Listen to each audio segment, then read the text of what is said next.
Hi అండి. ఈరోజు నేను యూట్యూబ్ కొత్తగా స్టార్ట్ చేసే వారికి కొన్ని సజెషన్స్ చెప్దాం అనుకుంటున్నానండి. అవేంటంటే మనం యూట్యూబ్ ఛానల్ ఎలా స్టార్ట్ చేయాలి, దానివల్ల మనకి రెవెన్యూ వస్తుందా రాదా అన్నది. నేను కూడా ఒక బిగినర్ని యూట్యూబ్ని. నేను 28 సబ్స్క్రైబర్స్ ఉన్నప్పుడు నాకు జస్ట్ క్యాజువల్గా పెడదాము, ఒక యూట్యూబ్ ఛానల్ పెడదాం, మనం కూడా సక్సెస్ అవుతాం కదా అందరిలాగా అన్న హోప్ తోటి నేను స్టార్ట్ చేశానండి. ఒక 4 months బ్యాక్ కంటిన్యూగా వ్లాగ్స్ పెట్టడం, షార్ట్స్ ఎక్కువ పెడుతూ వచ్చాను. వ్లాగ్స్కి వ్యూస్ రావట్లేదని చెప్పేసి అలా అనేసి షార్ట్స్ పెడుతూ ఉంటే క్లిక్ అయింది. తర్వాత కొన్ని నా వర్క్ రీజన్స్ వల్ల, నా ఆఫీస్ వర్క్ వల్ల నేను ఇంకా పెట్టలేకపోయాను, మధ్యలో స్టాప్ చేశాను. తర్వాత మళ్ళీ 1 month నుంచి నేను స్టార్ట్ చేశానండి.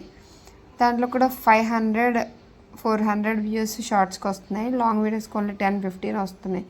అయినా కానీ కూడా నేనేమీ అన్హ్యాపీ ఫీల్ అవ్వకుండా నేను సక్సెస్ అవుతాను ఖచ్చితంగా అన్న హోప్తో, కాన్ఫిడెంట్తో నేను ముందుకు వెళ్తున్నాను ఫ్రెండ్స్.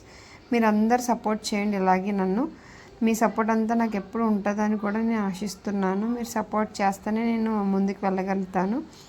ఏమైనా మీకు డౌట్స్ అవి ఏమైనా ఉంటే నన్ను కామెంట్ సెక్షన్లో కమెంట్స్ అడగండి. ఇంకేమైనా మీకు ఏమైనా రెసిపీస్ కావాలన్నా, లేకపోతే ఏమైనా సజెషన్స్ ఇవ్వాలనుకున్నా ఖచ్చితంగా మీరు ఇవ్వచ్చు. Feel free to talk. ఇంకొకటి వచ్చేసి, నేను వర్క్ బిజీలో పడడం వల్ల 2 days నుంచి వీడియోస్ పెట్టలేదు. ఎర్లీ మార్నింగ్ లెగిసి ఇంట్లో హౌస్ హోల్డ్ థింగ్స్ చేసుకొని పిల్లల్ని రెడీ చేసి స్కూల్కి పంపించి మళ్ళీ నా ఆఫీస్ వర్క్ చూసుకోవడం, ఇదంతా ఒక ఆడవాళ్ళగా, ఎదుటి ఆడ మనిషికే ఆ బాధ్యత అన్నది, ఆ ఎక్స్పీరియన్స్ అన్నది తెలుస్తుంది కాబట్టి నేను షేర్ చేసుకుంటున్నాను ఫ్రెండ్స్. సో ఈరోజు నేను వచ్చేసి నైట్ డిన్నర్ ఏం చేద్దాము, మార్నింగ్ సాంబార్ పెట్టాను, నైట్ డిన్నర్ ఏం చేద్దామని ఆలోచిస్తూ ఉంటే కొన్ని ములక్కాడలు ఉన్నాయి. సో ములక్కాడ టమాటా ఇగురు కింద పెట్టేద్దామని చెప్పేసి నేను ఆ ప్రాసెస్ స్టార్ట్ చేశాను. సో ఎవరైనా యూట్యూబ్ ఛానల్ స్టార్ట్ చేయాలంటే ఖచ్చితంగా మీకు కాన్ఫిడెన్స్ ఉండాలి, మీకు సపోర్ట్ ఉండాలి. స్టార్ట్ చేసిన వెంటనే మనకి రిజల్ట్ వచ్చేదండి. మనకు ఓపిక ఉండాలి ఫస్ట్ థింగ్. ఓపికతో మనం ముందుకు వెళ్తేనే మనకి మంచి రిజల్ట్ వస్తుంది. అంతేగాని ఈరోజు నేను అప్లోడ్ చేసేసాను, నాకు రిజల్ట్ కావాలి, నాకు వ్యూస్ ఎందుకు రావట్లేదు, నాకు సబ్స్క్రైబర్స్ ఎందుకు పెరగట్లేదు అంటే దట్ ఈజ్ ఇంపాసిబుల్. ఎందుకంటే మనం చేసే వర్క్, ఇప్పుడు మనము ఏదైనా చిన్నపిల్లలకి ఒక ఫుడ్ అలవాటు చేస్తామండి, దాన్ని పెట్టిన రోజు ఎక్కువ పెట్టేస్తామా, లేకపోతే ఒక స్పూన్ ట్రై చేసి తర్వాత తను తింటుంది, తనకి హ్యాబిచ్యుయేట్ అవుతుంది అనుకుంటే కనుక మనం ఫర్దర్ ప్రొసీడ్ అవుతాం కదా. ఇది కూడా అంతే.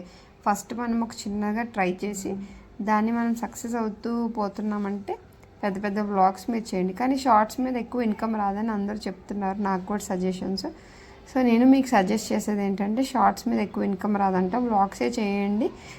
డీలే అయినా సరే మంచి అవుట్పుట్ వస్తుంది, మంచి ఇన్కమ్ మనకు వస్తుంది. Hope for the best. ఆ హోప్ తోటి నేను ముందుకు వెళ్తున్నాను, మీకు కూడా అదే సజెస్ట్ చేస్తున్నాను. సో నా వీడియో కనుక నచ్చితే మీరు please do like, share and subscribe friends. Like చేస్తే నా వీడియో కొంతమందికి రీచ్ అవుతుంది, వాళ్ళకి కూడా ఉపయోగపడుతుంది. ఇలాంటి మరిన్ని వీడియోస్ కోసం నా ఛానల్ని సబ్స్క్రైబ్ చేసుకోండి. అలాగే మీ ఫ్రెండ్స్ అండ్ ఫ్యామిలీకి కూడా షేర్ చేయండి. Thanks for watching. Bye bye friends.